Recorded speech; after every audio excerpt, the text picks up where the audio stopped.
Mais voilà, je m'appelle Elfie, Reboulot.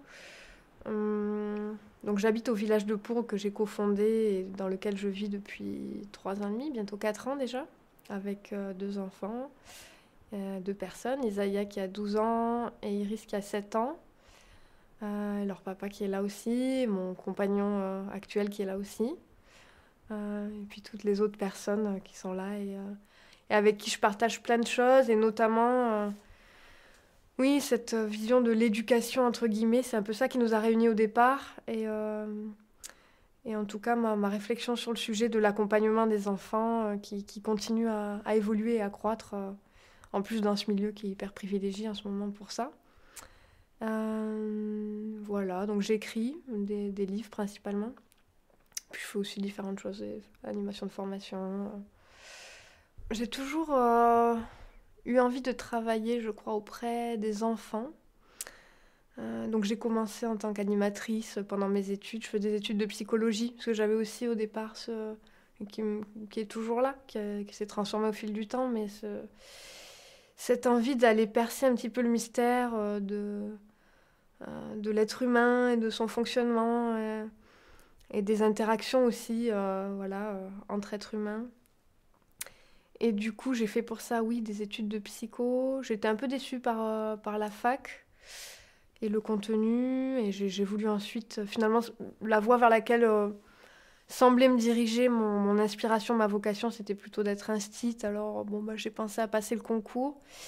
Et puis finalement, c'est pareil, c'est d'autres voies qui se sont ouvertes à moi. Enfin, c'est à ce moment-là que j'ai découvert un petit peu le monde de l'alternative, si on peut le dire ça, comme ça, en France. Donc je suis partie en camion avec Jonathan, et j'ai aussi pu rencontrer des personnes qui avaient une autre vision, un autre accompagnement de l'enfant. Ça a commencé à cheminer en moi, en tout cas comme possible à ce moment-là. Euh, Ensuite, j'ai rapidement été mère aussi. Entre-temps, on a eu des projets d'éco-village et tout ça. Mais j'ai été mère assez jeune, à 23 ans. Et là, j'ai décidé de me consacrer à l'accompagnement de mes enfants, au moins les premières années de leur vie. Donc j'ai commencé à écrire. C'était une activité que j'avais envie de faire et qui me permettait en même temps d'être proche et d'être présente pour les enfants aussi. Donc c'est un moment où je me suis développée un petit peu comme ça. Voilà, j'ai fait différentes choses. Après, j'ai accompagné des parents aussi et des enfants plutôt en soutien à la parentalité, avec ma casquette plutôt formée en psycho. Et j'ai entendu parler à un moment donné de l'éducation démocratique, et dans tout le parcours de ce que j'avais pu explorer comme choses qui avaient été faites, etc. Là, il y a eu vraiment une révélation pour moi, quelque chose qui m'a parlé beaucoup plus que ce que j'avais vu. Voilà, en termes de quelque chose que je sentais être vivant en moi, mais sans avoir mis jusque-là des mots ou des concepts dessus, qui étaient juste balbutiants, de l'ordre de l'intuition vraiment, et de l'intuition naissante, quoi, quelque chose de...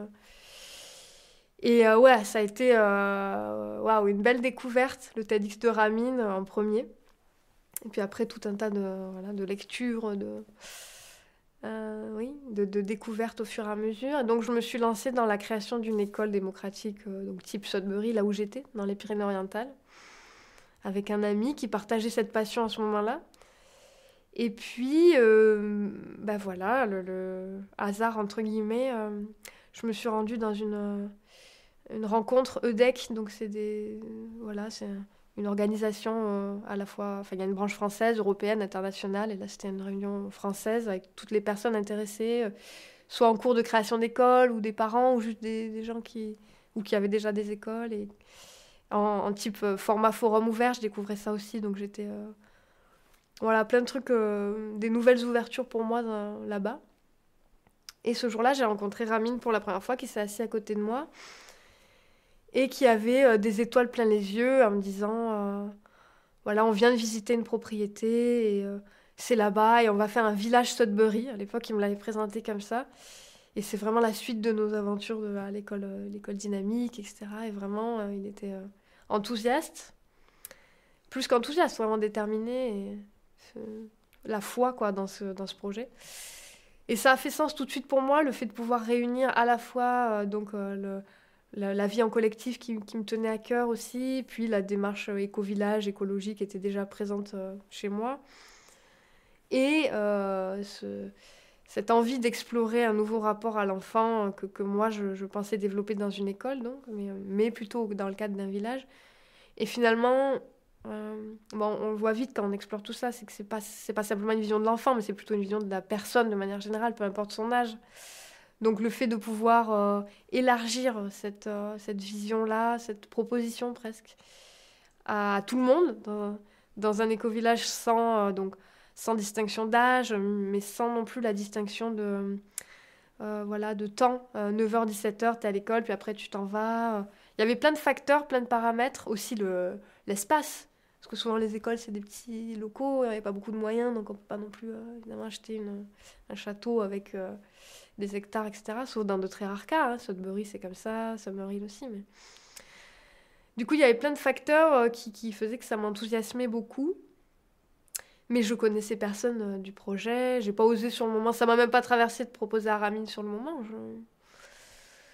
Et ça a mûri, et justement, ces réflexions autour de Sudbury à ce moment-là, et sur le fait d'oser aussi, et de... Peu importe à qui tu t'adresses, c'est une personne qui est en face de toi, que ce soit quelqu'un de connu ou pas, que ce soit... C'était présent dans mes lectures à ce moment-là, le fait de se dire, bah oui, pourquoi pas en fait. Et du coup, par un micro-lien, je crois, d'amitié Facebook avec Johan, ou avec vraiment un truc de rien du tout, j'ai envoyé un message en disant, ben voilà, moi, je suis motivée, et mon parcours c'est celui-là, donc celui que je vous ai décrit. Et s'il y a de la place, ou s'il y a...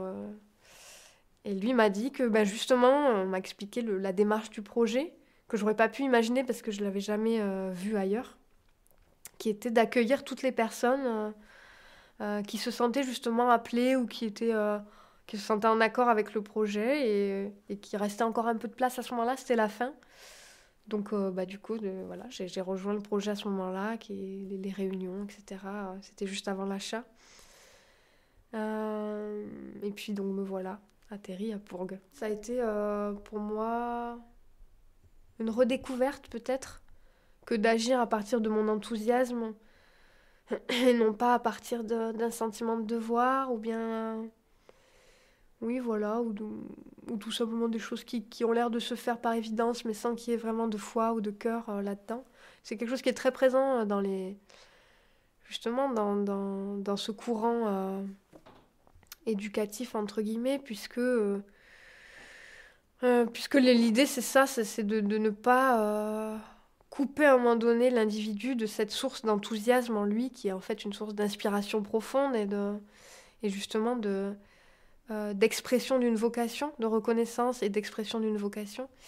Et c'est vrai que ce que j'observe, c'est même pas théorique, c'est ma génération et les précédentes et la plupart des personnes que je croise qui avons été à l'école, voilà, avec des enseignements quand même quasiment tous les jours, une grande partie du temps, notre attention, justement, notre intelligence, notre sensibilité qui est dirigée de manière autoritaire, dans le sens où nous ne sommes pas impliqués dans cette décision, vers des sujets précis. Donc j'ai étudié, voilà, le Japon, la Seconde Guerre mondiale, enfin je ne vous fais pas le programme, je ne sais pas, tout n'importe quoi, parce que c'était ça. J'ai fait du sport, certaines activités physiques à des moments, alors que c'était pas forcément mon moment, c'était pas forcément comme ça que j'avais envie d'explorer mon corps. Je dis ça parce que, en l'occurrence, je retrouve à peine maintenant de l'enthousiasme à explorer l'activité physique, justement. Et du coup, pendant toutes ces années-là, quelque part, je me suis un peu perdue de vue à cet endroit-là, ouais, qu'est-ce que j'ai envie de faire. Je croise beaucoup de jeunes. Là, on était avec un groupe de parents la semaine dernière. Et le constat est très présent de parents qui sont avec des jeunes adultes souvent, qui sont largués dans le sens où quasiment systématiquement les filières qui sont choisies par défaut ou parce que il semblerait que c'est par là, comme moi tout à l'heure pour le concours d'Institut, il semblerait que c'est par là que voilà que tu serais le mieux. Alors au mieux en rapport avec ta sensibilité personnelle, mais souvent est-ce qu'il y a du débouché, ce genre de choses, enfin bon. Donc on est loin de la passion et de l'enthousiasme, on est plus sur quelque chose de de plafonner en rationnel, un peu triste et souvent, en tout cas, voilà, pas très vivant. Voilà. Triste dans le sens pas très vivant. Et du coup, c'est quelque chose que, oui, que j'ai envie de cultiver et de retrouver chez moi aussi. D'ailleurs, j'ai appris il y a peu de temps l'étymologie du mot enthousiasme qui vient de entheos, en gros, à peu près. Hein, donc, le théos, Dieu, et intérieur, donc l'expression de Dieu en soi. Voilà, pour moi, c'est une redécouverte, tout ça. Et c'est ce qu'on essaye finalement de développer ici, la connexion ou la reconnexion de chacun à cette source d'inspiration intérieure. Parce que vraiment, la croyance, ou en tout cas, oui, on peut dire la croyance, que c'est lorsqu'une personne est connectée à ce qu'elle a vraiment envie de faire avec enthousiasme, justement, qu'elle va le faire bien, dans le sens avec cœur, qu'elle va voilà, c'est aussi une question de... Enfin, c'est une question de bien-être individuel et personnel. Je me sens bien quand je fais quelque chose que j'aime, évidemment. Mais c'est aussi une vision plus large au niveau collectif et au niveau sociétal quand une personne, a choisi et fait les choses par envie, par passion, par vocation, je pense que ça peut donner des résultats en termes de créativité, notamment. Et aujourd'hui, on en a besoin de créativité, parce qu'on est quand même d'un sacré pétrin à plein de niveaux. Et donc oui, il y a besoin d'idées nouvelles et voilà, de pensées divergentes, etc. Ça me fait penser, la pensée divergente, à ce truc de Ken Robinson, quelqu'un qui est mort il y a pas longtemps, justement. Donc un petit hommage à lui, il y a quelques jours, là. Il est décédé. Et qui a fait des études là-dessus et qui montre... il teste la capacité d'une personne à avoir une pensée divergente. Alors, pareil, je crois que l'exemple le plus connu, c'est on donne un trombone à quelqu'un et on lui demande ce qu'on peut faire avec ce trombone, en gros, hein, je ne me rappelle plus exactement. Et le nombre d'idées différentes que tu peux avoir avec un trombone, quoi. Et il montre que la capacité à avoir des idées, plein d'idées sur une même chose à laquelle on semble avoir associé un usage, qui est un usage très limité, qui est voilà, d'attacher des feuilles ensemble. Il appelle ça la pensée divergente et il voit que c'est assez triste aussi, quelque part. Cette capacité est très très importante chez des enfants en âge préscolaire qui vont pouvoir imaginer tout un tas de trucs avec le moindre bout de bois, je sais pas.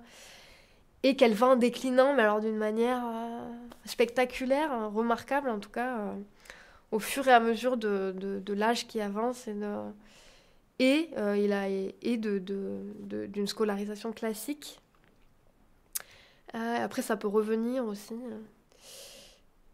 Voilà, donc ouais, c'est un peu pour toutes ces raisons-là que ça me semble avoir du sens d'essayer de laisser la place à ça, quoi. C'est ce qu'on essaye de faire ici, laisser de la place pour que ça émerge, du temps, de l'espace. Et voilà, c'est un enjeu, c'est pas facile, hein, parce qu'il y a toujours des choses à faire, même dans un éco-village démocratique. Ouais, et du coup, voilà, comment laisser cet espace pour que chacun puisse se trouver et la foi aussi que c'est complémentaire finalement, les vocations des uns et des autres, qu'elles viennent qu'il n'y a pas forcément de crainte à avoir sur est-ce que ça va fonctionner. Il y a beaucoup cette question-là, bah oui, mais si tu laisses des gens dans une école ou dans un éco-village, tu les laisses, mais ça va pas fonctionner, je veux dire. Si la caricature, ce serait ça, ce serait, bah alors quoi? Il y en a un qui va peindre toute la journée, bah c'est bien joli quelque part, mais bon, c'est pas ça qui va faire tourner un lieu comme celui-là. Ou au niveau sociétal, c'est pas ça qui va permettre voilà, de sortir de certaines impasses dans lesquelles on est, ou de faire tourner une économie, ou j'en sais rien, moi. Et en fait, moi, ce dont je m'aperçois, c'est que quand on laisse libre les individus, bah, c'est pas forcément quelque chose d'aussi limité qu'on le croit qui émerge, au contraire. Et il y a un sens des responsabilités qui est là, qui existe, et qui est d'autant plus fort s'il n'est pas forcé, tu vois, par un État ou par... Il existe, en fait. Les gens sont intelligents, j'ai envie de dire. Enfin, c'est caricatural et on a tous une forme d'intelligence différente et tout, mais je m'aperçois que si on laisse pas libre les personnes, c'est souvent, oui, qu'on n'a pas confiance dans le fait. Les enfants, c'est pareil. Pourquoi est-ce qu'on laisse pas libre les enfants de s'autodéterminer, de disposer de leur temps, de leur corps, de leur esprit comme ils le souhaitent? Ben, c'est ça, c'est par peur qu'ils fassent rien, que ça donne rien. Alors qu'est-ce que ça veut dire déjà donner quelque chose, évidemment, mais alors qu'en fait, et c'est ça qui est chouette, c'est on a quand même des prédécesseurs, Summerhill, Sudbury, qui ont voilà, respectivement 80 et je sais plus 40 ou 50 ans d'existence, avec donc des générations d'enfants, de personnes qu'on a obligés à rien. Et oui, ça vient tout à fait nourrir ça aussi, ce constat, que quand on laisse des personnes faire, bah, y a des formes de génie qui apparaissent dans tous les domaines. Il y a aussi, enfin oui, voilà, il y a un sens des responsabilités qui est là, il y a une envie de prendre soin du groupe, du collectif, et des moyens humains qui sont mis en œuvre là-dedans, et une envie de s'organiser pour que ça se passe bien. Parce qu'en fait, personne n'a envie de vivre dans un monde, je crois, où ce serait le chaos, dans le sens, voilà, rien ne fonctionnerait, puis il y aurait pas de relations humaines sympas et nourrissantes, et comme, enfin, je sais pas, je crois que ça intéresserait pas grand monde, quoi. Du coup, bah, spontanément, ça se fait. Mais on revient de loin, donc il y a une transition qui est parfois pas forcément confortable. Mm. Qu'est-ce que ça émane chez toi, du coup, ce sentiment de pouvoir faire un peu ce que tu veux? Ben, chez moi, je pense que peut-être que ça ferait ça à pas mal de monde. Par exemple, il y a des ados qui, quand ils arrivent dans une école démocratique ou quand ils commencent le unschooling avec leurs parents, quoi, il y a un temps de décompression, voilà. Et plus la pression a été grande et longue et tout, et parfois plus cette décompression peut être soit remarquable ou soit longue. Moi, personnellement, j'avais cumulé beaucoup de fatigue, en fait, de fatigue physique, sans m'en rendre compte. Moi, c'est le fameux...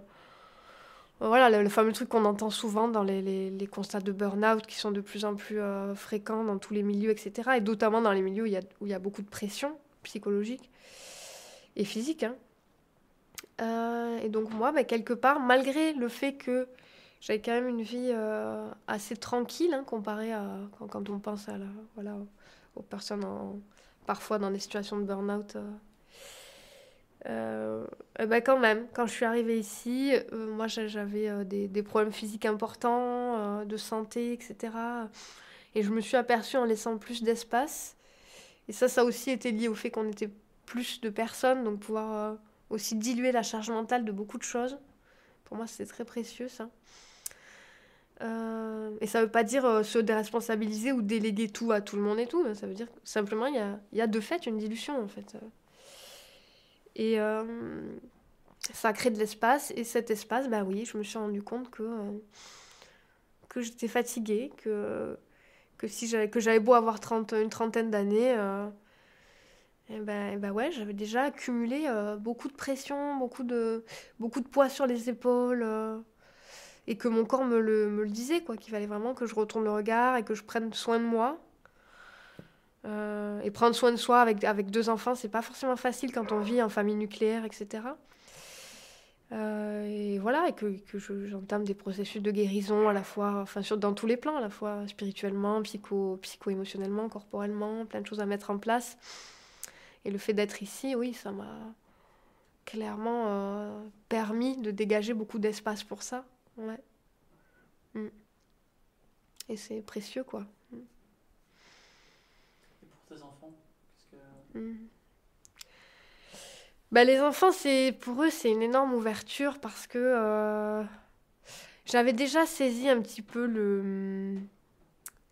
la valeur de cet espace laissé à la personne. Et donc, on avait eu des moments, ce qu'on appelle de unschooling, donc c'est-à-dire un petit peu le fait de laisser l'enfant s'autodéterminer, mais en famille, comme ça.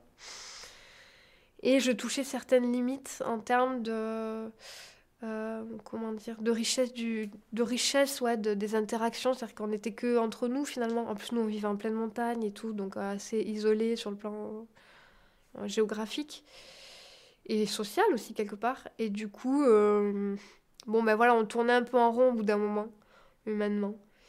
Et là, le fait d'être ici, bon, bah, c'est une énorme ouverture. Il y a, déjà, de base, on était quand même déjà à 25.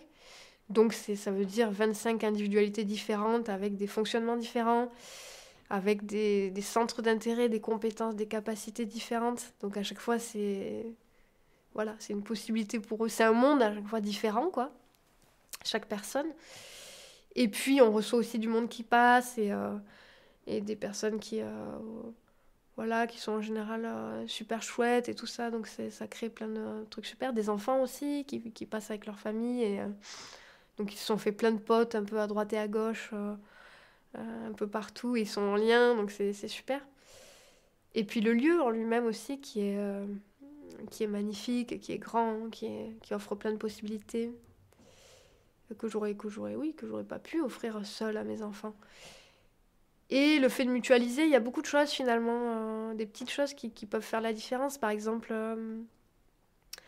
c'est un exemple, mais au niveau des instruments de musique, bah, tu vois, ici, il y a un piano, il y a je sais pas combien de guitares différentes, il y a beaucoup d'instruments différents bah, parce qu'on est nombreux. Ou la bibliothèque, quoi, on a tous mis nos livres, il y en a énormément, il y en a partout, ça déborde de partout. Bon. Voilà, et ça c'est du matériel, mais il y a tout ce qui est immatériel après, évidemment.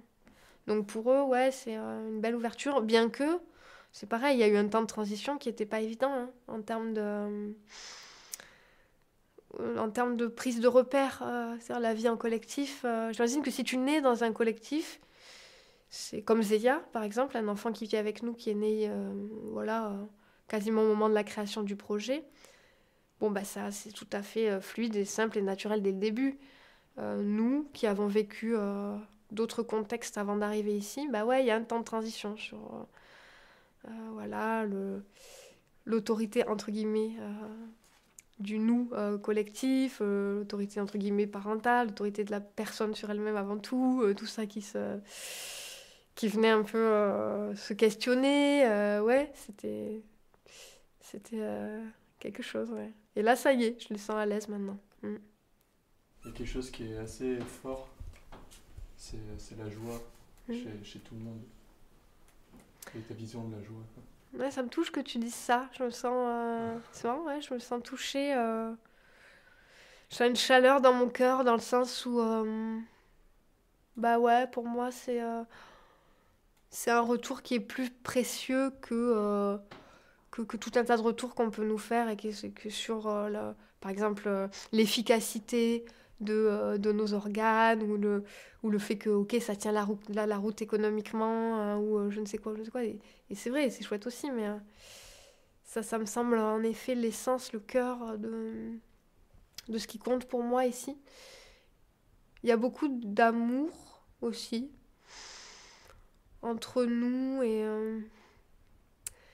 et en fait finalement c'est pas forcément suffisant parfois le fait à un certain niveau de s'aimer les uns les autres et d'avoir envie de se voir en joie et tout ça. On voit que je pense que c'est présent dans tous les projets et que ça n'empêche pas que des fois ce soit compliqué ou que ça parte carrément en vrille, etc.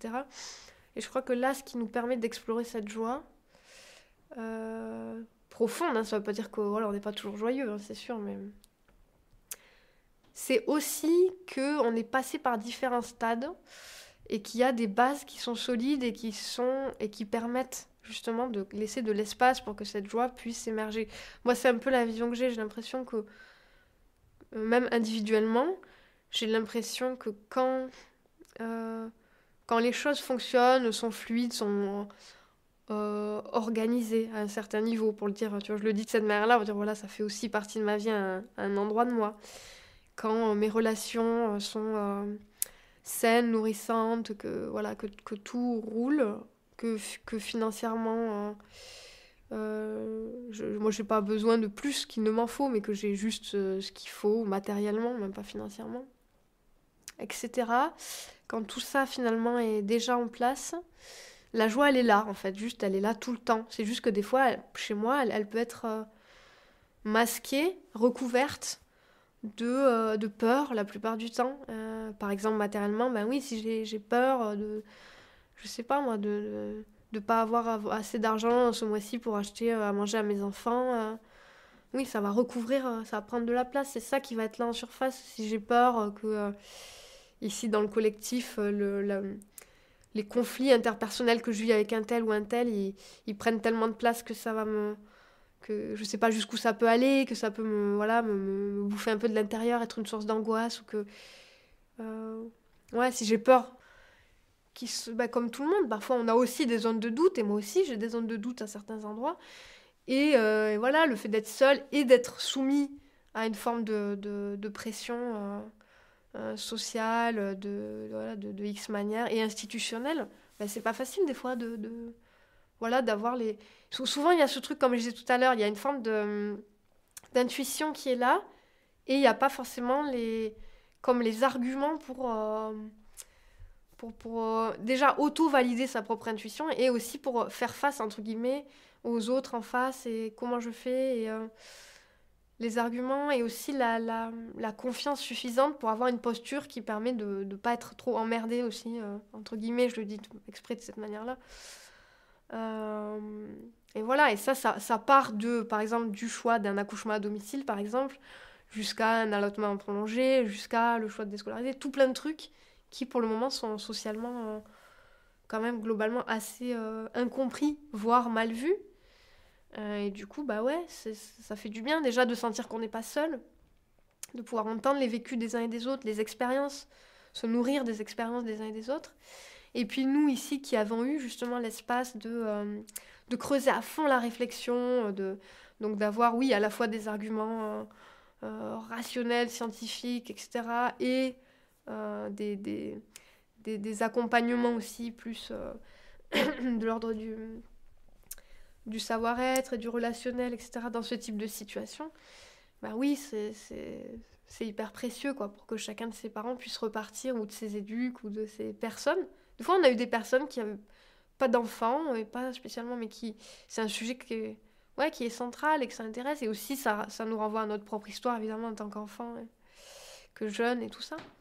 C'est un enjeu, oui, majeur, je crois, dans notre évolution sociétale. Et du coup, il y en a pas mal qui perçoivent ça. Et du coup, bah oui, d'être ensemble, ça nous permet ça, de partager, de creuser, d'aller voir, d'explorer, et finalement de se rendre compte que c'est pas simpliste. Nous, on n'a pas une approche dans laquelle on va arriver avec une sorte de dogme, de nouveau dogme, où voilà, c'est comme ça qu'il faut faire, et puis c'est tout, l'école c'est nul, et puis ceux qui mettent leurs enfants à l'école n'ont rien compris, et puis les profs c'est tous des cons. Pas du tout. Ou voilà, on manipulerait jamais nos enfants, on serait comme ça des parents exemplaires, pas du tout en fait. On s'aperçoit, quand on se connecte, c'est une formation où il y a beaucoup de cas concrets et pratiques, et quand on sort du dogme et de l'idéologie, bah oui, on s'aperçoit que c'est pas si simple que ça, et que l'autodétermination, ça se nuance, et que sortir de l'agisme et des discriminations liées à l'âge, au jeune âge, ben, ça se fait progressivement, et qu'on n'est pas des machines, et que voilà, les conditionnements, ils sautent peu à peu, mais on accompagne aussi Voilà, on est dans un contexte aussi des fois qui permet pas non plus de faire exactement ce qu'on veut. Il y avait là une maman solo par exemple avec son enfant, ben oui, il y a des endroits où peut-être qu'elle va scolariser son enfant quelque temps en attendant de elle pouvoir justement mettre en place un lieu de vie collectif et tout ça. Mais parce que voilà, c'est le meilleur choix pour elle à ce moment-là, pour elle et sa fille, et aussi parce que si elles sont tout le temps ensemble, elles sentent que nerveusement ça va pas, ce qui est humain en fait. Donc du coup, voilà, ça reste... je pense que ça fait du bien aussi aux personnes, ça reste quelque chose de très ouvert. Il n'y a pas de réponse définitive sur l'éducation. Si quelqu'un arrive en disant, voilà, je vais vous donner les solutions sur comment éduquer votre enfant, comme on avait avant, le A à Z, je veux dire, ça n'existe pas. Tout simplement pourquoi ? Parce que c'est de la matière vivante, parce que on est en évolution, à la fois les parents, les enfants, la compréhension qu'on a de de tout ça. Encore une fois, un peu d'humilité là-dedans, je crois. Et, voilà, juste partager. On peut avoir de la conviction, par contre, dans un sens ou dans un autre. Mais pas de certitude, il n'y a pas de... Du coup, oui, on est ravis. Enfin, moi, je parlais en jeu, je suis ravie à chaque fois d'accueillir... et je suis touchée aussi d'accueillir des personnes qui sont prêtes à ce point-là à se remettre en question, parce que c'est pas la facilité, hein. La liberté, c'est pas la facilité. Souvent, on a cette impression-là, et de dire, bon, bah, ok, du coup, tu laisses ton enfant faire ce qu'il veut toute la journée, c'est facile. Et non, en fait, c'est pas facile. Parce que ça demande de choisir de plus être dans la domination et le pouvoir. C'est pas facile. Ça demande à remettre en question plein de choses. Ça demande à établir de nouvelles bases. Ça demande aussi à apprendre à s'écouter, à connaître ses besoins et à réussir à les exprimer. Donc tout ça, c'est des apprentissages, des compétences qu'on n'a pas forcément parce que justement on n'a pas eu l'occasion, le temps, l'espace de les développer. Donc ouais, voilà, ça se construit ensemble et voilà, ouais. Donc c'est beaucoup un enjeu humain finalement, hein, sensible. Ouais. Et donc on est ravis à chaque fois de ces moments, quoi. Tu as évoqué la notion d'agisme. Ouais. C'est la première fois que j'en entends parler alors que je suis dans le milieu de l'éducation. Donc j'ai eu l'honneur de lire un peu ton livre. Est-ce que tu peux nous en parler un peu, expliquer voilà, d'où ça vient? Est-ce que déjà c'est un concept que tu as écrit ou tu veux reprendre que j'ai adapté. Non, c'est pas moi en tout cas qui ai inventé le mot. Oui, si tu veux, ça rejoint cet espace moi que j'ai eu pour pouvoir creuser certains sujets en arrivant ici. Il y avait des choses sur lesquelles j'avais des intuitions. Et notamment le fait de me dire, tiens, pourquoi est-ce qu'on se permet certaines choses avec des enfants et pas avec des adultes? Ouais, ça me questionnait, certaines choses qui vraiment venaient toucher l'intégrité de la personne, l'intégrité physique ou psychique. Et j'avais déjà un peu cette intuition-là depuis longtemps. Voilà, oui, ça peut être, je sais pas, ne serait-ce que la façon dont parfois j'observe des personnes hurler sur leurs enfants, tu vois, n'importe où, là, dans les supermarchés, ou frapper leurs enfants. Bon, voilà, ça me ferait bizarre. Je crois que ça passerait moins inaperçu si c'était deux personnes adultes qui commençaient Enfin, maintenant, en tout cas, peut-être un homme qui mettrait une grosse claque à sa femme. Je pense que ça choquerait, parce qu'on a avancé sur ces sujets-là, par exemple. Ou bien sur les préjugés, si quelqu'un venait maintenant à voix haute à faire un bon gros préjugé raciste sur quelqu'un dans le train en face de lui qui est noir, par exemple. Ouais, je pense que ça choquerait aussi. Parce que, voilà, genre, ah oui, oui, je sais pas moi, les noirs c'est bien connu qu'ils sont un QI moins élevé que les blancs, par exemple, ce qui était admis, hein, je veux dire, c'était dans le dictionnaire au début du siècle. Voilà. Ouais, ils ne parlaient pas de QI, mais... Et là, on est sur le racisme. Racisme, sexisme. Sexisme, voilà, on a avancé aussi, mais c'est pas loin derrière nous sur une femme est pas capable, ne serait-ce que d'avoir une conscience politique, pour prendre un exemple, sur le droit de vote enfin, bon, voilà. Et puis je m'apercevais que au sujet des enfants, il y avait tout un tas de préjugés que moi, là, je savais, j'explorais être mais totalement faux, et qui étaient admis comme étant, voilà, des évidences, des choses, et qui parfois découlaient aussi sur des comportements irrespectueux, qui étaient complètement banalisés, quelque chose qui passe inaperçu, quoi. Et donc j'ai creusé un petit peu ce sujet, et oui, ce que j'ai découvert finalement... c'est qu'il y avait une discrimination par l'âge, donc sexisme, racisme, et donc là, agisme. C'est simplement, ça veut juste dire ça, hein, ça veut dire une discrimination liée à l'âge. Donc ça peut concerner le jeune âge, ça peut aussi concerner les personnes, entre guillemets, âgées, donc la vieillesse aussi. Il y aurait aussi beaucoup à dire, j'ai fait un petit chapitre là-dessus dans le livre, mais...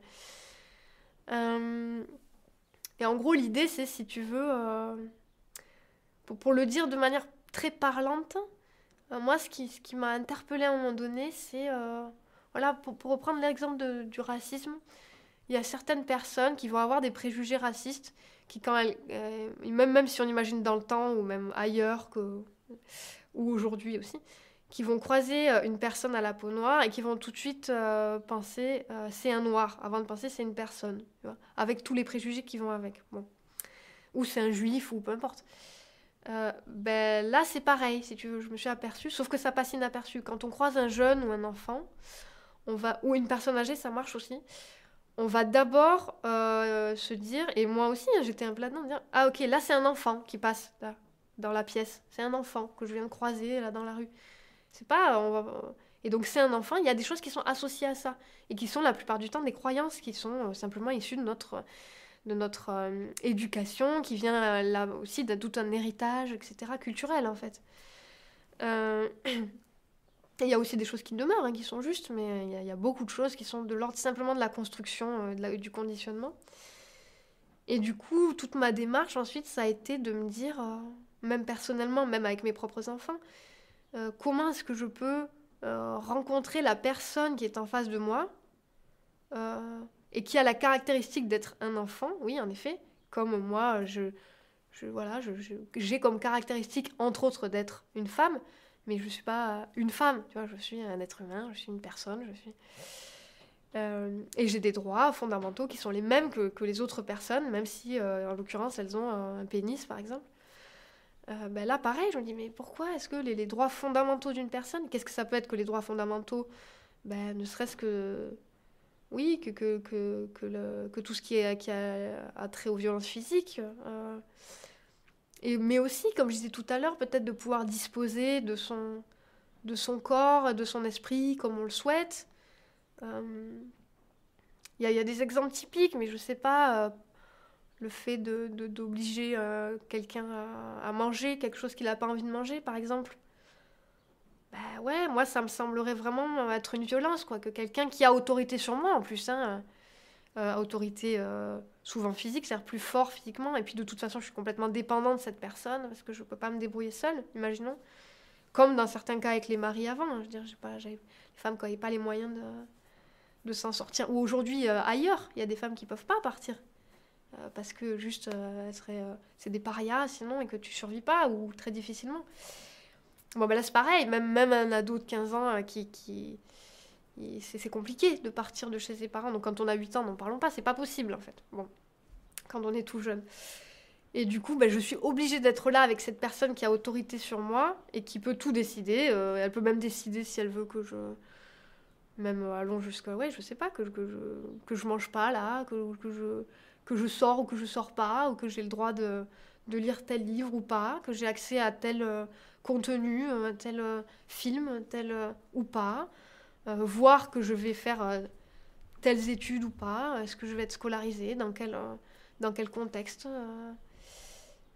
Même ça peut même aller jusqu'au choix des hobbies, hein, du piano, du machin, même de manière indirecte, même si c'est sous forme d'une pression. Tu disais tout à l'heure, qu'est-ce qui empêche un enfant d'exprimer sa joie et d'explorer sa joie? Ben, il y a tout le contexte et tout ça, mais il y a aussi la pression. Hein, ce qui recouvre cette joie, c'est tellement de pression, des attentes des parents, de la société, etc.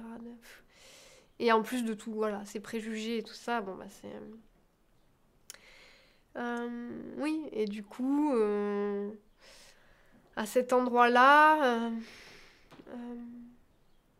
je voyais que même moi, j'avais du mal à ne pas rester dans certains préjugés. Et donc, ça a été tout un déconditionnement. Et ensuite, j'ai eu à cœur, finalement, de partager ce que j'avais découvert. Ce truc de voir l'être au-delà de l'âge. Et donc, j'en ai fait un livre parce que ça me semble être un bon support pour ça. Parce que ça me semble vraiment primordial, en fait, de pouvoir être vu à cet endroit-là. Et ça changerait beaucoup de choses dans notre société, je pense, si on pouvait faire évoluer si les mentalités pouvaient évoluer aussi d'elles-mêmes à cet endroit-là. Et je crois que c'est inéluctable, hein, de la même manière que pour le racisme et pour le sexisme. Je pense qu'elle est en cours, la prise de conscience collective sur ce sujet de l'agisme. C'est le début, mais oui, elle est en cours. Et oui, ce que je disais tout à l'heure pour reboucler là-dessus, sur l'intégrité physique et l'exemple des aliments, oui, je le vivrais comme une violence forte de quelqu'un qui a autorité sur moi et qui m'oblige à mâcher, à ingérer quelque chose que j'ai pas envie de faire entrer en moi, qui correspond peut-être pas à mes besoins non plus, j'en sais rien, pour X raisons, j'ai pas envie, ça me dégoûte. Ouais, c'est... Et tu vois, quand je le dis comme ça paraît un peu... oh, ah ouais, quand même. Hein. Mais alors qu'en fait, c'est très banal. Mange ou finis ton assiette, mange ça. C'est... Voilà. Est-ce que tu aurais une parole, une citation qui te tient à cœur, qui va s'inscrire dans le carnet de citations qu'on trimballe depuis le début de l'aventure avec nous, qui te tient et qui pourrait compléter justement toutes les personnes qui ont pu coordonner? Oui, je réfléchis, il peut y en avoir plusieurs. Enfin, ce qui me vient, c'est long en fait, c'est un poème, alors c'est peut-être un peu long du coup. On a aussi un carnet d'histoires et de poèmes, donc Ah oui. on pourra te le ramener. Ok. Et une femme qui portait un enfant dans les bras dit : parlez-nous des enfants. Et il dit : vos enfants ne sont pas vos enfants. Ils sont les fils et les filles de l'appel de la vie à elle-même. Ils viennent à travers vous, mais non de vous. Et bien qu'ils soient avec vous, ils ne vous appartiennent pas. Vous pouvez leur donner votre amour, mais non point vos pensées, car ils ont leurs propres pensées. Vous pouvez accueillir leur corps, mais pas leurs âmes, car leurs âmes habitent la maison de demain, que vous ne pouvez visiter, pas même dans vos rêves. Vous pouvez vous efforcer d'être comme eux, mais ne tentez pas de les faire comme vous, car la vie ne va pas en arrière, ni ne s'attarde avec hier. Vous êtes les arcs par qui vos enfants, comme des flèches vivantes, sont projetés. L'archer voit le but sur le chemin de l'infini, et il vous tend de sa puissance pour que ces flèches puissent voler vite et loin. Que votre tension, par la main de l'archer, soit pour la joie, car de même qu'il aime la flèche qui vole, il aime l'arc qui est stable. Voilà, Khalil Gibran, le prophète. Excellent. Ouais. Merci. Bon, bah super. Merci pour ce moment. Merci à tous. Mmh.